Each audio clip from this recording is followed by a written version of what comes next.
शिरमा पहिराएको स्लिपेज चुपचाप थाप्ने बाध्यता बाहेक मेरो न त चाहना थियो, न त इच्छा, न त कुनै भूमिकाको गुन्जाइस नै थियो।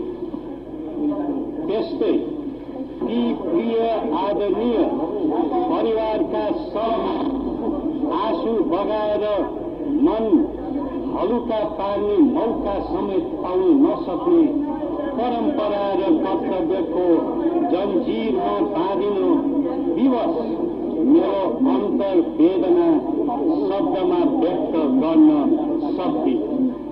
त्यसपछि मानिसहरूले अनुमान गरेका थिए कि अब ज्ञानेन्द्र शाहले देश छोड्नेछन्, अर्को कुनै देशमा जानेछन् र निजी जीवनलाई औसत जीवनको रूपमा कतै केही गरेर अघि बढाउनेछन्।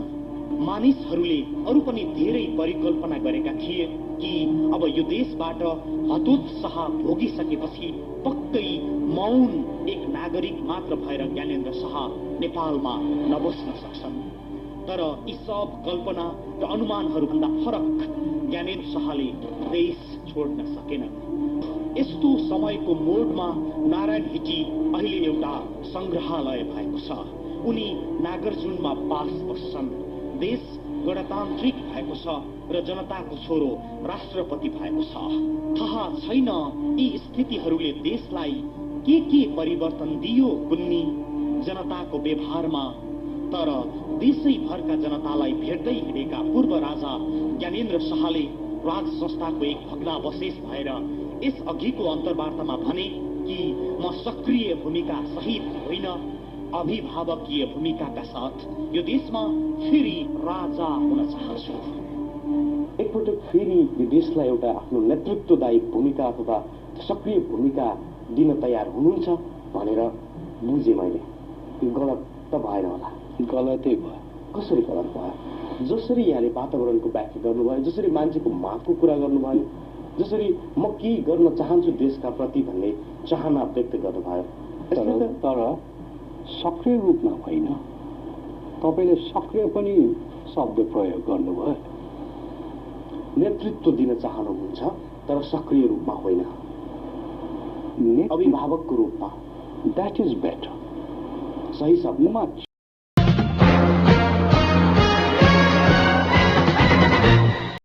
नमस्कार, स्वागत छ यहाँलाई। Thank you so much. यहाँसँग कुरा त धेरै गर्नु थियो, तर यो कार्यक्रममा जति सम्भव छ त्यति गरौँला। यहाँको जीवनको बारेमा, बाल्यकालको बारेमा, स्कुल जीवनको बारेमा, समाजसेवाको बारेमा। सरकार सुरु गरौँ प्लिज। हामी जान्न चाहन्छौँ यहाँको बाल्यकाल र स्कुल जीवन कस्तो रह्यो? बाल्यकालको अवस्था भन्दाखेरि मेरो सिङ्गल प्यारेन्टिङ थियो। My father when I was 6 मेरो मुवाको स्वर्ग गइबक्स्यो। अनि हामी 3जना दिदीबहिनी र आफैले हेरि बसेको थियो। हामीलाई स्कुल पुर्याउने ल्याउने र सबै उहाँले नै गरिबसेको हो। हामी 3जना सिस्टर्स एज अ फ्रेन्ड भन्नु पऱ्यो, मिलेरै बस्थ्यो, रमाइलै भएको थियो चाइल्डहुड। ओके, 3जनाको साथ थियो, बुवाको माया थियो।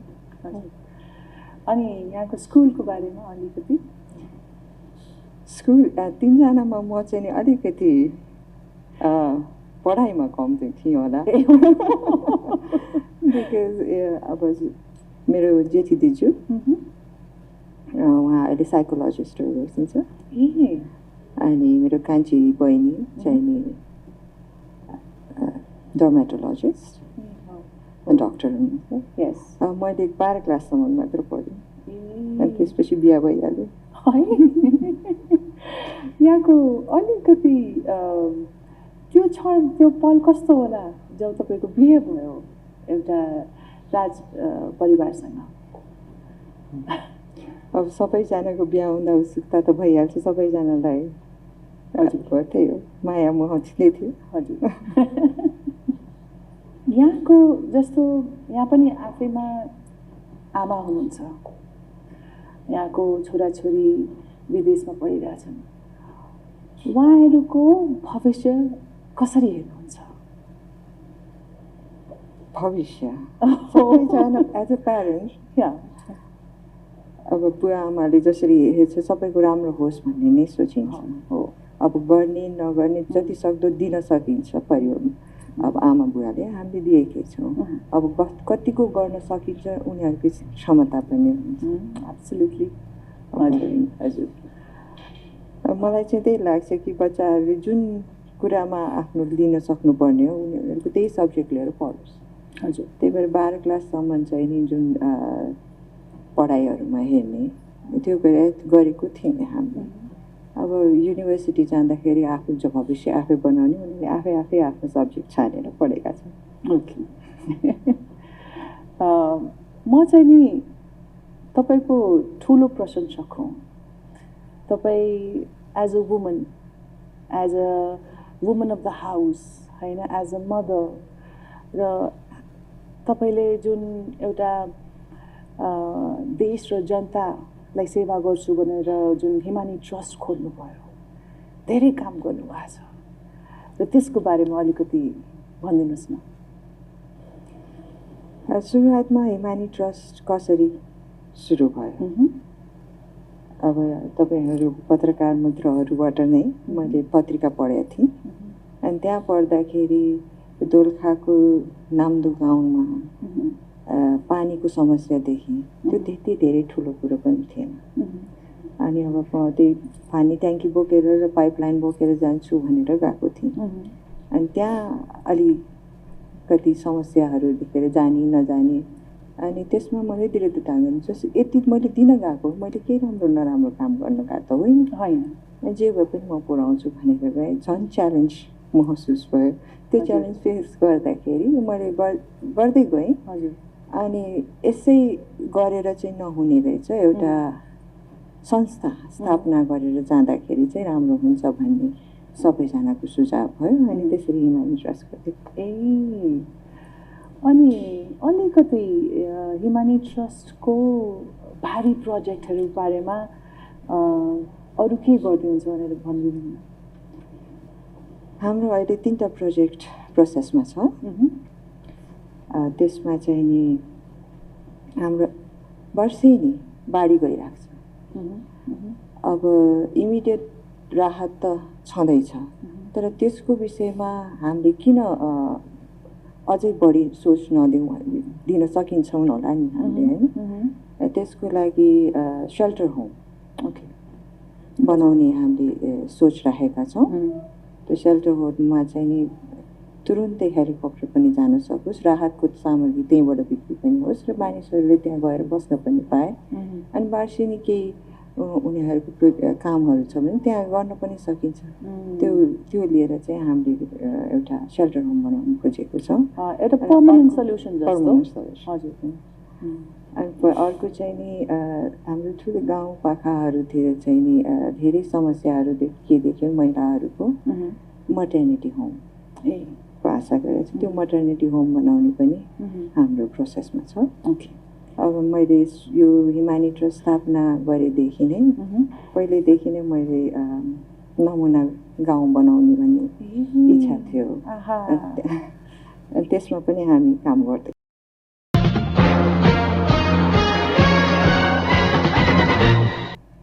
पढेर थाहा पाउनुभयो कि 24 नम्बर वडामा 24 नम्बर वडामा यो शैली हो। तपाईँको वडामा पत्रिका पढेर थाहा पाउनुभयो कि 24 नम्बर वडामा 24 नम्बर वडामा फुटपाथ बढाउँदा वडाध्यक्षले मान्छेलाई हिँड्न गाह्रो भयो, सेक्सुअल हेरेसमेन्ट भयो, साँगुरो भयो, पकेटमारी भयो, हामीले फुटपाथ बढाइदिनु भन्दा 24 वडामा फुटपाथ बढाउँदा तपाईँलाई के समस्या हो?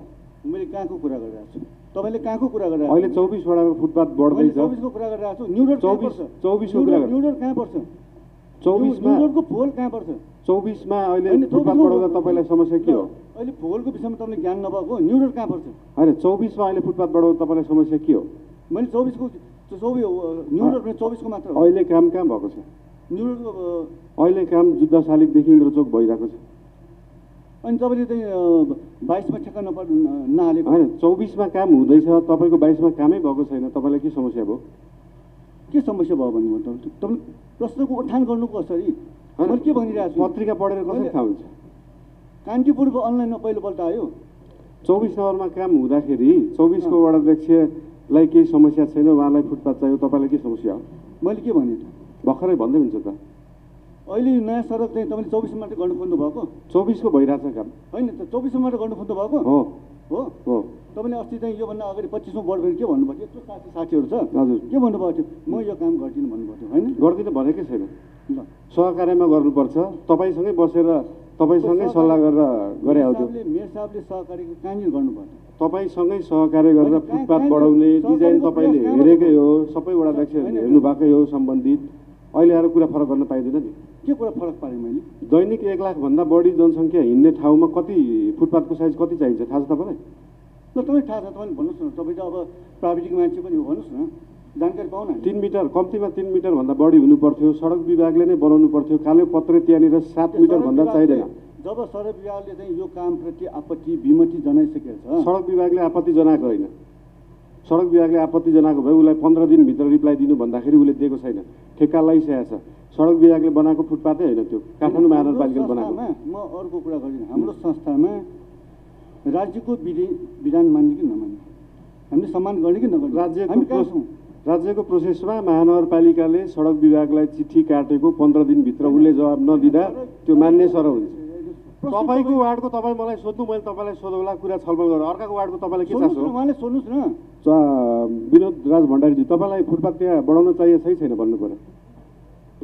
सडक पेटी विस्तार सम्बन्धीमा मेरोमा चाहिँ मेरो हकमा 24 वडाको त्यो विशाल बजार अगाडि हकमा साँगुरो पेटी भएको मका निवेदन पनि महिला दिदीबहिनीहरूको सब निवेदन आइसकेको र आउने क्रम अझै जारी छ। मलाई समग्र निवेदनको कुरा गर्नु छैन। यहाँ मेरो 24 वडामा जुन ठाउँमा अहिले हामीले काम सोधेको ठाउँमा त्यहाँबाट हो तपाईँहरूको हाम्रो अलिक मिस्टेक भयो होला, धेरै ठुलो दायरामा जानुभयो होला। कमसेकम पनि 2-2.5 फिट जति भइरहे पनि मलाई चाहिँ त्यसमा मन्जुर छ भने मैले त्यसमा गएको हो। उहाँलाई फुटपाथ ठुलो चाहियो, उहाँको वार्डमा मान्छे हिँड्न गाह्रो भयो। अब के गर्ने? के गर्ने उहाँलाई सोध्नुहोस् न। तपाईँ कसले प्रश्न? उहाँले त अब उहाँले बढाउने भनिसक्नु। 24 वडाको मैले के भनिरहेको छु, यो कुरा जनताको पक्षमा छ कि न्यू रोडलाई किन खण्डीकरण गर्ने? हामी न्यू रोडलाई किन टुक्रा पार्ने? न्यू रोडलाई टुक्रा पारेर बनेको थियो। न्यू रोडलाई टुक्रा पारेको निर्माण टुक्रा पारेर बनेको थियो। उहाँको वार्डमा उहाँको वडा भवन बन्दैछ। अब त्यो भवन पनि तपाईँलाई सोध्ने, अब भवन बनाउने नबनाउने भनेर। तपाईँ विषयान्तर नगर्नुहोस् न। विषयान्तर कुरै तपाईँ हेर्नुहोस्, तपाईँ विषयान्तर नगर्नुहोस्। सडक विभागको कुरा उहाँहरूको पनि कान छ, आँखा छ, मुख छ, उहाँले बोल्नु होला, उहाँले सुन्नु होला, देख्नु। तर न्यू रोडको हकमा इभेन वडा नम्बर 22को वडाध्यक्ष मात्रै होइन, त्यहाँको स्थानीय मात्रै होइन, त्यहाँको मतदाता करदाता मात्रै होइन, सबैले बोल्न पर्छ न्यू रोड भनेको। न्यू रोड के हो? न्यू रोडको इतिहासलाई मेट्ने गरी यत्रो गेम चेन्जर प्लान हुँदैछ भने हामीसँग छलफल गर्न नहुने? गाडी कुद्नलाई जति बाटो चाहिन्छ त्यति बाटो छोडेर बाँकी हिँड्नलाई राख्दा कसरी इतिहास मेटिन्छ? होइन, त्यो मापदण्ड के हो? इतिहास भने के हो? न्यू रोड अहिले त्यहाँ भएको सडक र फुटपाथ मापदण्डमा छैन। हामीले मापदण्डमा ल्याउन खोजेको सडक विभागको पहिला काम थियो। सडक विभागले त्यो फुटपाथ र बाटो बनाएन, त्यही भएर महानगरले ठेक्का खोल्यो। यो काम सडक विभागको सहमति, विभागको मापदण्ड छ भनेर मलाई भन्ने के अप्ठ्यारो भयो नि त? उसको सहमति राम्रो छ न? उसको सहमति यही बसेर सहमति 2 दिन अगाडि गरेर गएको हो। अनि त्यो पत्र किन आइरहेछ? पत्र आयो किन आयो थाहा छैन। पत्र पोलिटिकल आयो।